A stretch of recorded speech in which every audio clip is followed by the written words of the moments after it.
what's your, like, with your friends and stuff, like, what's this general awareness around, like, anxiety? Is there awareness? Like, do people sort of discuss I it? think, yeah, a lot of people, especially on social media, they do discuss it a lot about having anxiety and Do they? stuff like that. And yeah, I think people are quite open about it Yeah. now, and it's getting bigger, I think, with like mental health. I think so.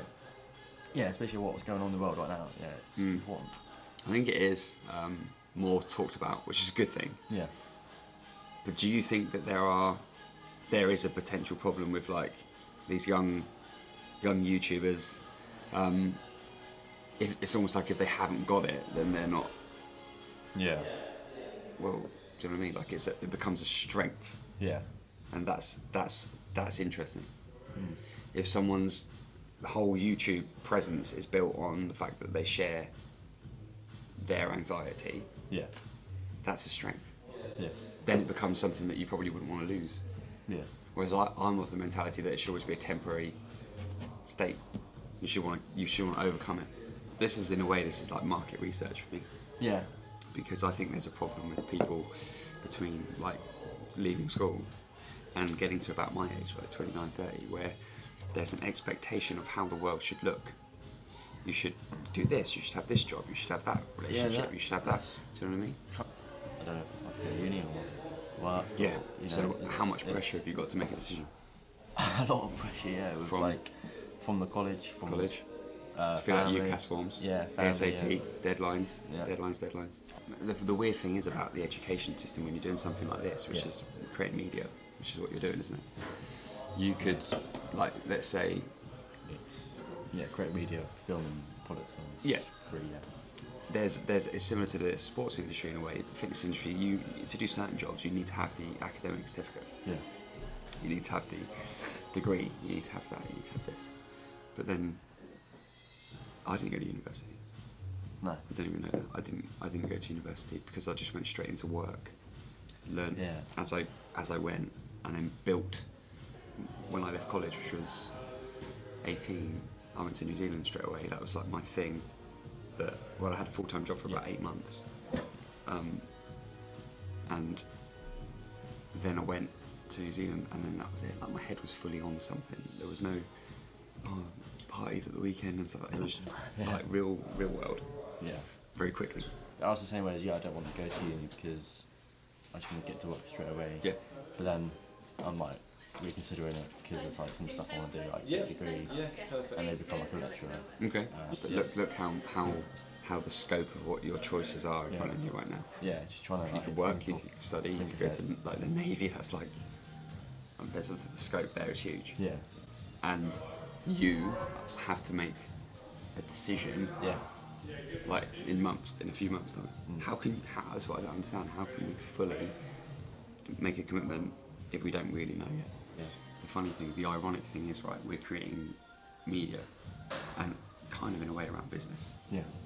I did a third year at college for like 4 months. Yeah. Dropped out. And do you know the 2 subjects that I dropped out of? Wasn't sport.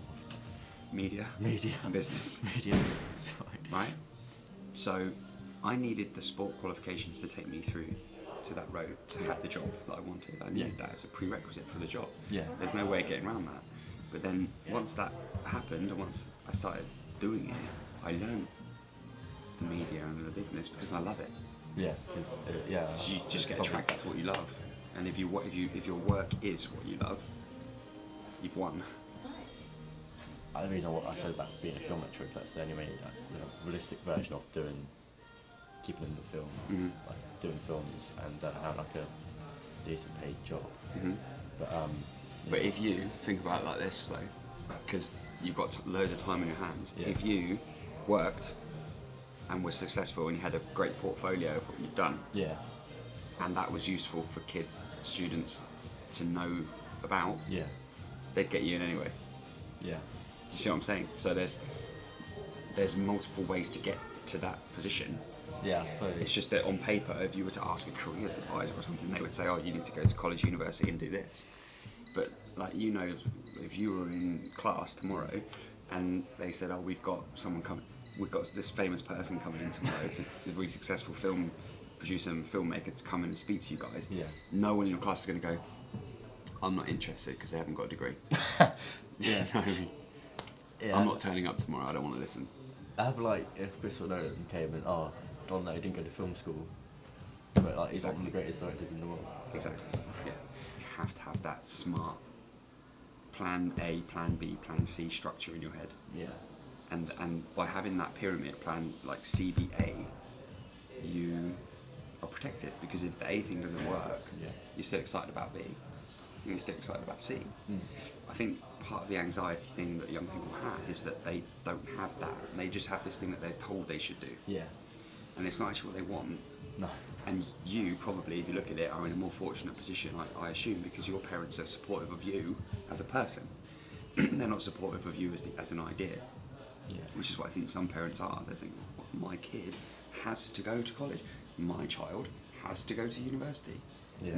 My child from this family has to join the army. Do you know what I mean? Like, there's like that you're one of mine, you have to do this thing. Like, my mum's in the fitness industry, but she didn't once tell me to be in the fitness industry. I gravitated towards this industry myself.